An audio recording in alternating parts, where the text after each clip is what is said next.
Shri Harivansh.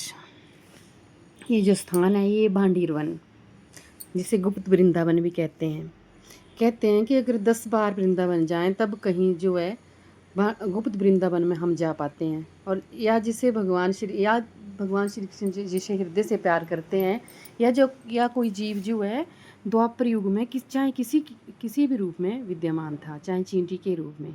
Bhandir one की ऐसे बोलते हैं कि प्राचीन काल में जिसकी शाखाएं हैं 15 कोस तक फैली हुई थी। इस वृक्ष के नीचे ही सभी नंद बाबा की गऊँ जो आ जाती थी। इतने दूर दूर तक ये शाखाएं फैली हुई थी। बोलते हैं कि नंद बाबा की गऊँ भी 11 लाख थी, बहुत ज़्यादा।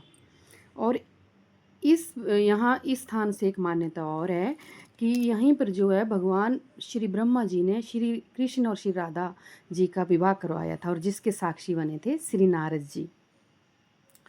तो जो बोलते हैं ज़्यादातर लोग यही सुना था कि श्री कृष्ण और राधा जी का विवाह नहीं हुआ था। तो ये स्थान जो है साक्षी है श्री कृष्ण और श्री राधा के विवाह का।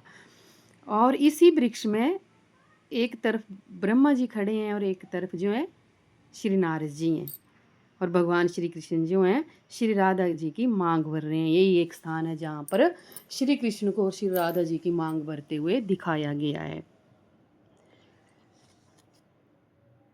इसी स्थान पर जो है 7 फेरियाँ लगाई जाती हैं। बाकी मंदिरों में तो यही सुना है कि 3 फेरियाँ लगाते हैं।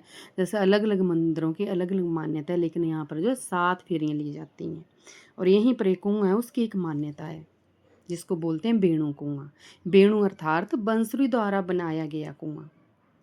तो एक बार क्या हुआ कि जब भगवान श्री कृष्ण ने कंस द्वारा भेजे गए वत्सासुर का वध किया, उसके बाद जब जहाँ पर श्री राधा जी विराजमान थे अष्ट सखियों के साथ कुंज में, वहाँ प्रवेश करना चाहा तो सखियों ने एक कहकर विरोध किया, ललिता और विशाखा ने, कि आपने जो है गौ वंश की हत्या की, इसलिए यहाँ पर आप प्रवेश नहीं कर सकते।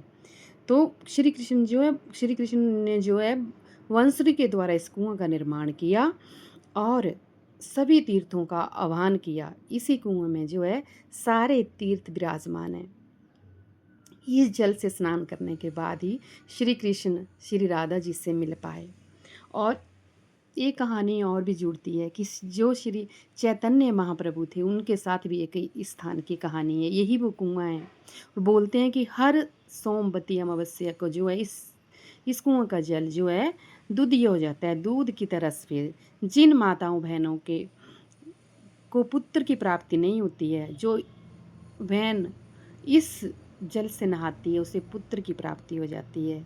इस युग में तो अभी का जो टाइम चल रहा है उसमें तो बेटियां और बेटे समान ही हैं, लेकिन एक ज़माना था जब पुत्रों को ज़्यादा माना जाता था।